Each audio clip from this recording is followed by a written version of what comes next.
नमस्कार, स्वागत है आप सभी का ई पोस्टल नेटवर्क पर। डाक विभाग का सबसे विश्वसनीय चैनल और सबसे बड़ा पोस्टल कोचिंग प्लेटफॉर्म। यहाँ से हर साल हज़ारों पोस्टल एम्प्लॉयज़ प्रमोशंस लेते हैं, जी जान लगा के पढ़ते हैं हमारे साथ और नया जो उनका सपना होता है उसको पूरा करते हैं। आज का जो वीडियो रहने वाला है वो है पोस्टमैन मेल गार्ड का जो नोटिफिकेशन आया है। नोटिफिकेशंस में काफ़ी गड़बड़ी पाई जा रही है और सब गोलमाल है, ये चीज़ बोला जा रहा है।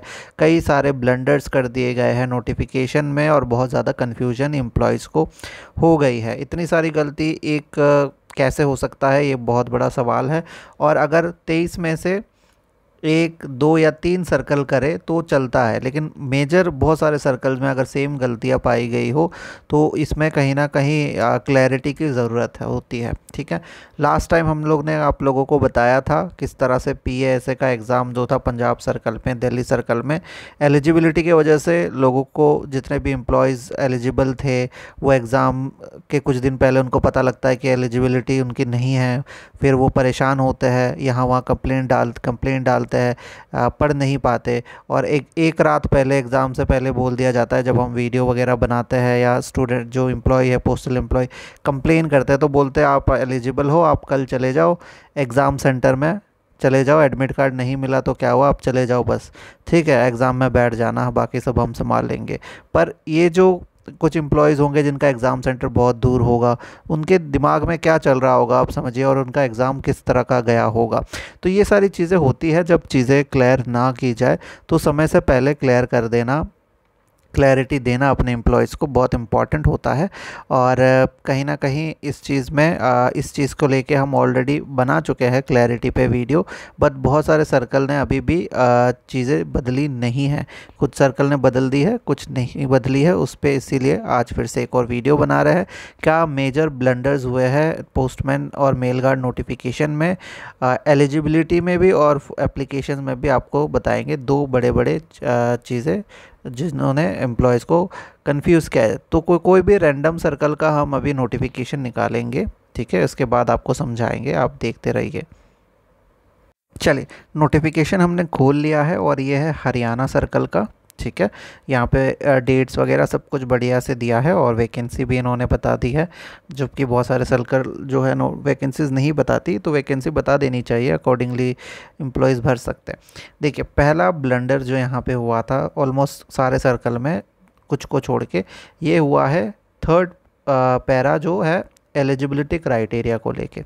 ठीक है, तो जो पहली गलती है यहाँ पे ये है कि इन्होंने, ये एमटीएस टू पोस्टमैन का नोटिफिकेशन है, ठीक है, जीडीएस का नहीं है, तो यहाँ पे 3 चीज़ें इनको लिखनी चाहिए थी।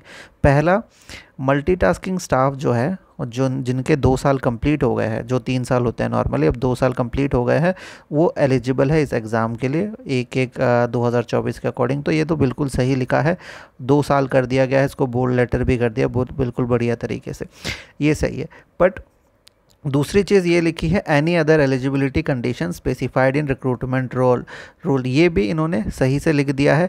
तो इनकी इसमें गलती भी नहीं कह सकते, क्योंकि इन्होंने तो बोल दिया दूसरी कोई एलिजिबिलिटी होगी तो भी रिक्रूटमेंट रूल में फ़ॉलो की जाए, रिक्रूटमेंट रूल की तो वो भी फ़ॉलो की जाएगी। बट कन्फ्यूज़न यहाँ पे ये आता है, जो कन्फ्यूजन आता है, इन्होंने ये पॉइंट इसको एलेबरेटली यहाँ पे इंक्लूड करना चाहिए था सेकंड पॉइंट में या थर्ड पॉइंट में, कि जो इन्होंने एलिजिबिलिटी पे एक नया रिक्रूटमेंट रूल में एडिशन किया था या अमेंड किया था कि जीडीएस की सर्विस मिला के जब एमटीएस की सर्विस टोटल की जब 5 साल होते हैं तो वो भी एलिजिबल होंगे। ये पॉइंट यहाँ पे मिसिंग है। हाँ, ये पॉइंट इस रिक्रूटमेंट रूल के अंदर तो है, बट समझेंगे कैसे, एम्प्लॉयज़ लोग नहीं समझ पाए और यहाँ पे कन्फ्यूजन हो गया। यहाँ पे इन्होंने पहली बड़ी गलती की कि इसको मेंशन करना था, वो भी इसको हाईलाइट करना था। तो यहाँ पे 3 पॉइंट होने चाहिए थे टोटल, ठीक है। तो यहाँ पे ये सबसे बड़ा गलती इन्होंने किया। सेकंड चीज़ जो गलती की, चलो इस ठीक है, इसमें समझ नहीं पाए, पर एम्प्लॉयज़ अगर अवेयर होंगे तो उनको पता होगा कि वो एलिजिबल है अगर वो जीडीएस थे पहले। बट ये चीज़ अब इन्होंने जब फॉर्म भरना होगा तब उन्होंने डालना भी तो होगा कि जीडीएस में कितनी सर्विस है। तो यहाँ पे ये चीज़ एप्लीकेशन में जो दूसरी ब्लंडर हुई है वो है एप्लीकेशन फॉर्म में। एप्लीकेशन फॉर्म जो इन्होंने अटैच किया है वहाँ पे इन्होंने date of entry in department तो पूछ लिया, ठीक है, यहाँ पे ये नहीं बताया एज अ GDS या MTS, कुछ भी नहीं है इसमें। डेट ऑफ एंट्री चलो आप लिख भी देते हैं। यहाँ पे आप date of appointment as multitasking staff, ठीक है, आप यहाँ पे अगर लिख भी देते हैं आपकी सर्विस जितनी भी हो गई। अब यहाँ पे टोटल एलिजिबिलिटी आ जाता है, total eligible service as MTS, आपकी कितनी सर्विस फी ये आपने लिखना होगा यहाँ पे। पर यहाँ पे एक और कॉलम होना चाहिए जो दूसरे सर्कल्स में है, जो कि एक कॉलम होना चाहिए जिसमें इन्होंने बताना था कि GDS की में कितनी सर्विस हुई है। अब इनको मिला के जो टोटल सर्विस हुई है वो नेक्स्ट पे इसमें कॉलम में आना था। तो ये चीज़ जो है बड़ी गलती हुई है, ये एप्लीकेशन फॉर्म में बहुत बड़ी गलती हुई है, और इसीलिए सारे एम्प्लॉयज़ बहुत ज़्यादा कन्फ्यूजन में घूम रहे हैं, यहाँ वहाँ पूछ रहे हैं। तो ये चीज़ को जल्दी से रेक्टिफाई करके फाइनल एक नोटिफिकेशन सभी को जारी करना चाहिए रेक्टिफाइड, और सभी तक अवेयरनेस भी फैलानी चाहिए कि ये चीज़ें गलत थी और अभी ये चीज़ें ठीक कर दी गई है। अब ये जो सही फॉर्म है आपको कहाँ मिलेगा, ये डिवीज़न से ही आप लोगों को मिलेगा। वैसे सेम ही होता है, आप दूसरे सर्कल से भी ले सकते हैं, ठीक है, जिनका करेक्ट है वो वहाँ से भी लिख के आप लोग फॉर्म भर सकते हैं। फिर एक और गलती यहाँ पे ये भी पाई जा रही है कि जब प्रेफरेंस भरना है, ठीक है, प्रेफरेंस भरना है, तो ये तो चलो MTS टू पोस्टमैन का है। GDS टू पोस्टमैन वाले में काफ़ी जगह में ये पाया गया जो पहला प्रेफरेंस है वो अपने ही डिवीज़न को दे दिया गया है, तो ये भी एक गलती है, ठीक है। पहला अपना सर्कल यहाँ पे फिक्स कर दिया गया है, बट इस बार अगर रिज़ल्ट सर्कल लेवल पे बनना है तो सबको अपना डिवीज़न जो है अलग अलग डिवीज़न चूज़ करने का मौका देना चाहिए था।